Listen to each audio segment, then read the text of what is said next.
Boy, this title is super intriguing. Ladies and gentlemen, welcome back to the channel. Thank y'all so much for coming over. Now, we're back on Mr. Balden's channel. Even skeptics can't explain how this man vanished. Woo-wee.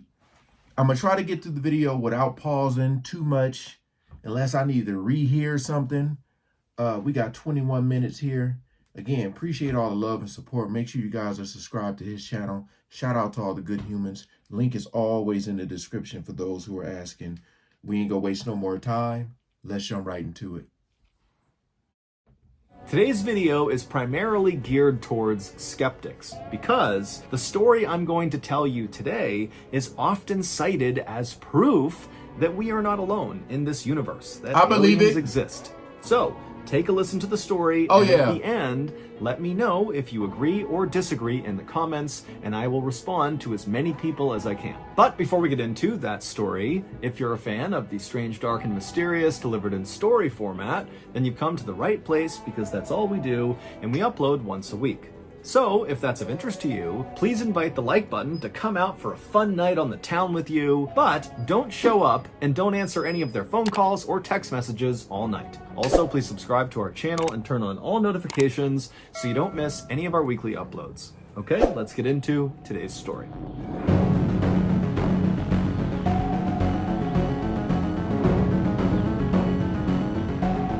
Here we go. Jelly.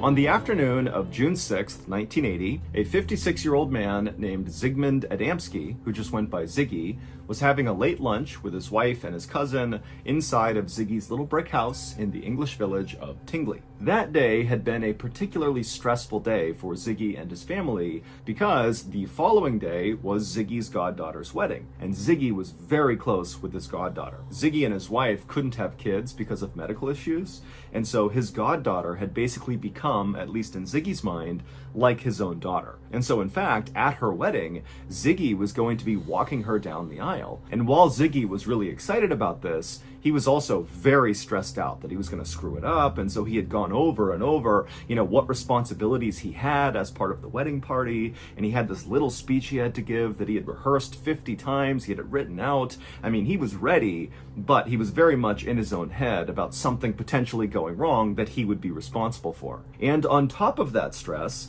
Ziggy had gotten into a fight that day with his cousin because he felt like the cousin was being kind of disrespectful in some way to his goddaughter, and so Ziggy had stepped up and defended his goddaughter to his cousin, and so there was this undercurrent of tension at the lunch table, not to mention this overarching stress that Ziggy was under about this wedding. And so as Ziggy and his cousin and his wife have this kind of tense meal, Ziggy suddenly realizes that he forgot to get potatoes when he went to the store earlier to buy ingredients for this meal.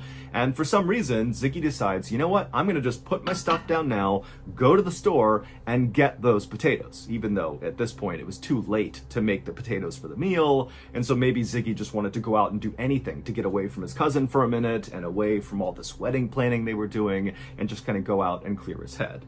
And so Ziggy put his napkin down on the table, he stood up, he told his cousin and wife that he was going out to get potatoes. They were like, okay, and the cousin actually said, do you want me to come with you? Is there anything else you need to get while you're out? And Ziggy said, nope, I'm good. He grabbed some cash out of his wallet and he headed out the door.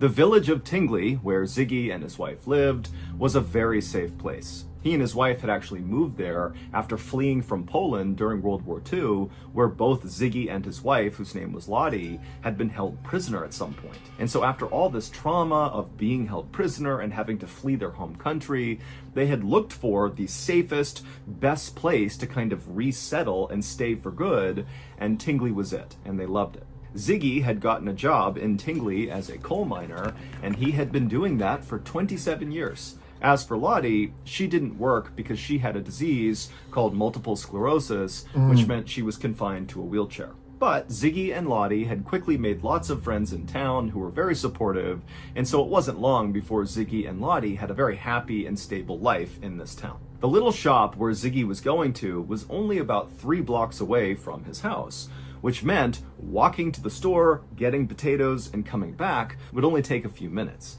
And so Lottie and the cousin back home, they expected to see Ziggy really come back within 10-15 minutes. But when he didn't, and after about 30 minutes went by, Lottie actually got really concerned because Ziggy was just not the type of person to do stuff unannounced. He was incredibly methodical, he was very punctual and reliable, and so being late from this little trip to the store was just so uncharacteristic that Lottie told the cousin, hey, you go to the store and see if Ziggy is there, see what's going on here. Ziggy had worked in the coal mine for nearly 30 years, and he had some serious lung issues from breathing in all of the coal, and so Lottie was thinking, maybe he collapsed or something along the way from these breathing issues. But when the cousin got to the shop owner told the cousin that they had seen Ziggy. He had come in about 25 minutes earlier, he had bought a bag of potatoes, seemed totally normal, everything was fine, and he had left walking back in the direction of his home. And so the cousin thanked the shopkeeper and then left and began jogging back towards Ziggy's house,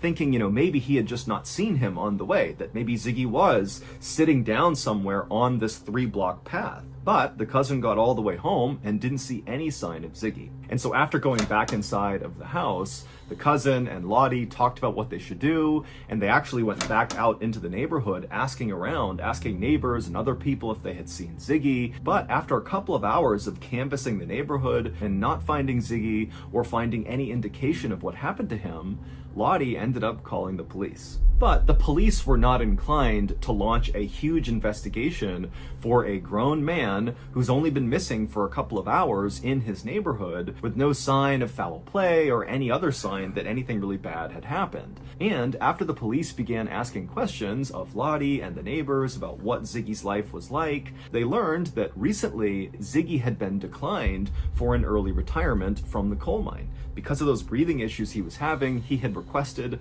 to retire now, but they said no. And so Ziggy was really upset about that. He was really stressed about this wedding of his goddaughter the next day. He had been fighting with his cousin. Also, Ziggy was basically taking care of his wife, who's in this wheelchair all the time.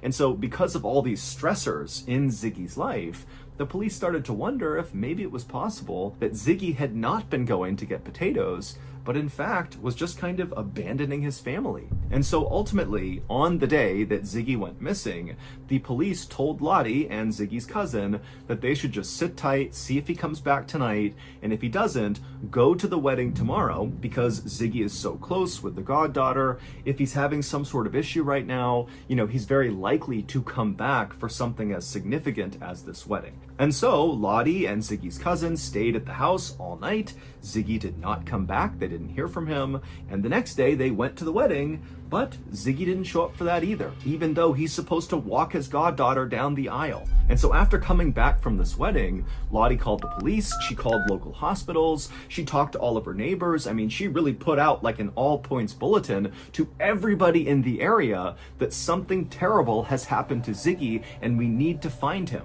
But despite police beginning to lean into this and her neighbors really going out in force to try to find Ziggy, no one could find him. He had just vanished. Telling you, man. Stuff be crazy. Thank you to BetterHelp for sponsoring today's video. Back in 2017, when I left the military, I really struggled to reintegrate back into society. But ironically, I didn't know I was struggling. I just assumed that the random bouts of anger and frustration and general dysphoria that I was feeling all the time were totally normal, and everybody else was dealing with these things too. It wasn't until my family came to me and said, John, we're really worried about you, that I finally kind of looked inward and realized there was an issue, and so I went out and got help. I got a therapist, and honestly, it changed my life. And now, today, in 2023, even though I would consider myself to be very well adjusted and happy, I still see a therapist because maintaining your mental health is just as important as maintaining your physical health. Very important. If you are struggling right now, you're kind of caught in your own head and you're open to therapy, consider giving BetterHelp a try. BetterHelp is a highly reviewed online therapy platform, which means you can get the help you need right from the comfort of your own home. Get matched with a BetterHelp therapist after filling out a brief survey, and then it's up to you how you communicate, whether that's through text or chat or a phone call or video call or some combination. And if at any time you want to change your therapist, it's free and easy to do so. Go to our sponsor, betterhelp.com/MrBallin, for 10% off your first month of therapy with BetterHelp and get matched with a therapist who will listen and help.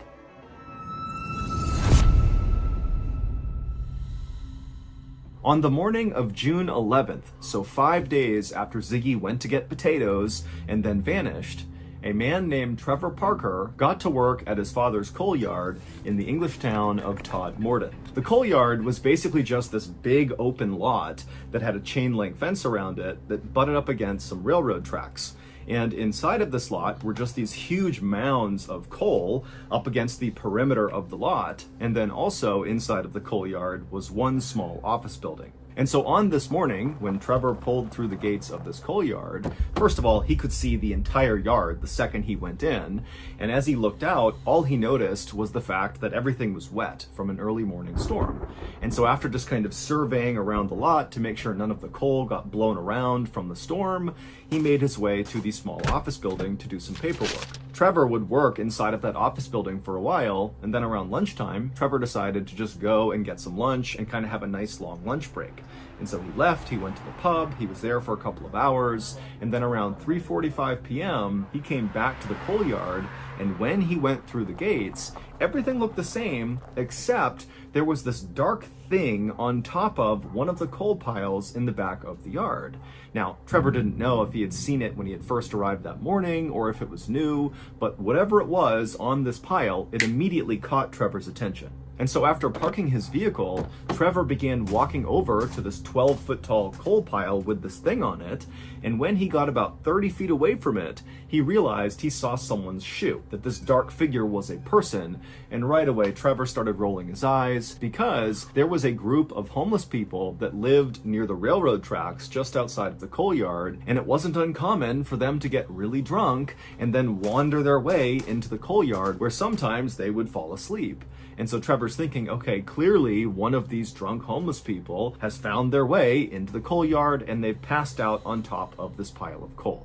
And so instead of going over and talking to this person directly, Trevor just turned around, went back inside of the office building, and he called for an ambulance. The ambulance arrived a few minutes later. They did not have their sirens on. They didn't come flying into the yard. This was a routine thing they were doing. They were scooping up a drunk and bringing them back to the hospital.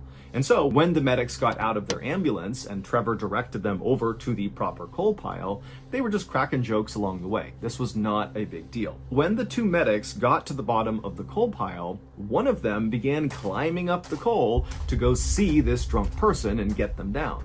And so Trevor, as this is happening, he walked a little bit closer, and when he did, he realized that the person who had fallen asleep on the coal, they had really nice pants on, like tailored pants. They were certainly not what Trevor expected this person to be wearing. But before Trevor could even really react to the clothes this person had on, the medic who had climbed up had finally reached this person. They reached down and began trying to move the person around. And suddenly, when they had manipulated this person's body enough, the medic's facial expression completely changed. They went from somewhat routine to totally horrified. And they backed off of this person on the coals. They turned around and ran down the coal, practically falling over themselves. And when they got down there, Trevor heard the medic say to his partner, call the police right now. And Trevor said, what's going on? What did you see? And the medic, who had reacted that way, just shook his head and walked away to kind of compose himself. And so Trevor at this point was starting to get spooked himself. Clearly, whatever the medic had just seen had really shaken him up. Right. And so Trevor just kind of stood there while the other medic ran in and called police. And then a few minutes later, a police car came flying into the coal yard, and an officer named Alan Godfrey, along with his partner, got out of the car. And right away, the medic, who had gone to the top of the pile, pile and been freaked out by what he saw, walked over with a very ashen face, and he told Alan Godfrey that something was terribly wrong with the person on top of this pile. And so Alan, not really sure what to expect, walked over with his partner to this coal pile, and with the medics and Trevor standing back, Alan, on his own, climbed up the coal and he looked down at this person. And what Alan saw was a man lying on his stomach wearing a beautiful three-piece brown suit, and Alan immediately noticed that there was absolutely no soot from the coal that this guy was laying on his suit, even though Alan, just to get up here, had basically covered himself in black soot. And so he was wondering, how did this guy get up here and not get covered in soot? It didn't make any sense. Also, Alan noticed that this guy's hair looked totally bizarre. It looked like someone had given him like a really bad haircut with dull scissors. Like they just grabbed tufts of his hair and kind of chopped randomly. I mean, his hair was kind of all over the place. There were bald spots. And then as Alan looked from this guy's hair down, he noticed almost hidden in his hairline was this fairly deep wound in the back of his neck that was still bleeding, but there was this weird green jelly-like substance very obviously placed over this wound, and Alan had no idea what this substance was. But as weird as all that was, that didn't explain why the first medic had basically completely panicked and run away. When Alan tried to roll this guy over onto his back to try to wake him up and see if he was okay, he rolled him over, and Alan got a look at this guy's face. And immediately Alan let go of him and kind of had to step back for a second. Because the guy's face was contorted in this frozen look of absolute terror. His jaw was open so wide, it was almost like his lower jaw was dislocated, and his teeth were baring, and his eyes were bulging out of his head. And so Alan quickly realized that obviously this was not just some drunk homeless person who passed out here. This was a dead person, and whatever happened to them must have been unbelievably terrifying to leave someone looking like that in their death pose. It would turn out this deceased man in the coal yard was Ziggy Adamski. But this did not solve the mystery of what happened to Ziggy 5 days earlier. In fact, his discovery really only created more questions. This town where this coal yard was, Todmorden, was located 25 miles away from where Ziggy lived. And as far as anyone knew, Ziggy didn't know anybody in Todmorden. So there was no reason for him to be there. And number two, when he had left to go get potatoes, he had been on foot. So did he walk 25 miles to this random town? Also, assuming he did just walk to this coal yard, this coal yard is a big, wide open lot that if you were standing anywhere near it, even outside the fence, you could look in and basically see the entire place. So it just seemed really unlikely that Ziggy could just walk into this very public open space and get to the top of one of these coal piles without somebody noticing him, whether that was Trevor or one of the other employees that were there, or one of the truck drivers that were in and out of there all the time, all day, doing deliveries, or the homeless people who were near the railroad tracks, or the people who rode the trains that passed by there every single day. I mean, there are a lot of eyes on this coal yard, but nobody saw Ziggy. It was like he just kind of appeared at the top of this pile. And again, even if Ziggy had managed to slip in and sneak to the top of this pile, why didn't he have soot from the coal all over his clothes?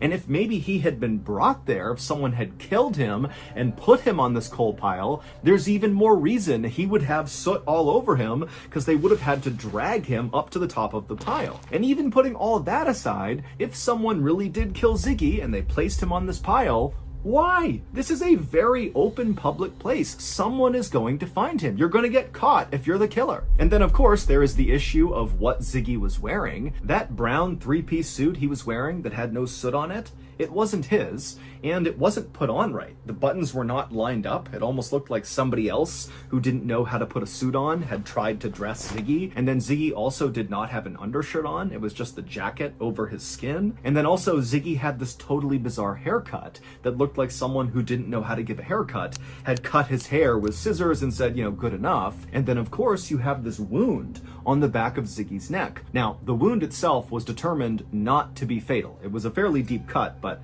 it wouldn't have killed him. However, the most significant part of that wound was that green jelly that had been placed across the back of it. During Ziggy's autopsy, they were unable to figure out what this green jelly was, and they ran dozens and dozens of tests on it. And also, during the autopsy, the coroner would determine that Ziggy had actually died the same day he had been found. So he was doing something for 5 days between going missing and being on this coal pile, but nobody knows what it was. And as for his cause of death, the coroner was not entirely sure, but it did seem like he died of a heart attack. The coroner would search all of Ziggy's body for signs of some sort of fight he might have gotten into, some sort of defensive wound on his body, but there was nothing. However, the coroner did find there were very small burns on the back of his neck that were caused by acid, but it was unclear how those got there. When they inspected Ziggy's stomach, they determined that he had been eating and drinking regularly, and so he was not malnourished, he was not dehydrated. He was relatively healthy when he died. He just had this heart attack for unknown reasons, and apparently whatever gave him the heart attack scared him so badly, his face contorted in that horrible way. Ultimately, the coroner just kind of gave up and ruled that Ziggy had died of natural causes, and then the case was closed. But to this day, no one really has any idea how Ziggy went from going out to get groceries to winding up 25 miles away, dressed differently, with this haircut, with this jelly on him and acid burns, dead with this horrible look on his face on this coal pile. It doesn't make any sense. This case has become very famous because people say it is the best example of alien abduction. That Ziggy had left his house to get groceries, got abducted by aliens, and then over 5 days, these aliens did stuff to Ziggy, including cutting into his neck and dropping acid on him, and then they put that green stuff on the back of his neck. They dressed him the way they thought people dressed, in the suit, but they didn't really do it right, and then they literally just dropped him on top of this coal pile, which would explain why he didn't have soot all over him. He was dead, they dropped him, and he just landed on the top of the coal pile. And even if you think that's totally far-fetched, keep in mind, still today, we do not know what that green jelly compound was on the back of his neck. It's literally never been identified, and people have been trying to figure it out for 40 plus years. Also, it's worth noting that one of the responding police officers, Alan Godfrey, claimed to have seen a UFO within weeks of finding Ziggy Adamski. So that's going to do it. If you got... Hey, I believe it. I believe it. I mean, I've heard stories of people, they say, I saw something and I tried to record it and my phone wouldn't let me record. I always try to keep an open mind about stuff so I'm not shocked and surprised when things come out. Because my whole thing is like, this dude went missing. They run all these tests and they can't find out what this stuff was. He didn't have no soot on him, the suit, no shirt, the haircut. Like, it's a lot. It's a lot to take in. But at the same time, the possibilities are very, very high. I wouldn't doubt it at all. Makes me want to just continue to follow this story and see what else came out. Always like to look at the comments to see if people, come out and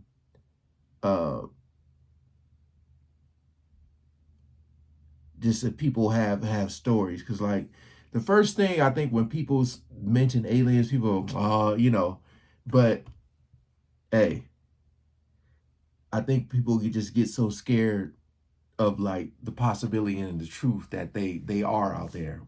We know it. I just feel like if they actually reveal them, because it gets deep, y'all. It gets deep. I'm trying to watch my words, because boy, they will stop your video from anything nowadays. But all right, hey, again, shout out to Mr. Ballin. Appreciate you guys coming over and watching, man. Peace out.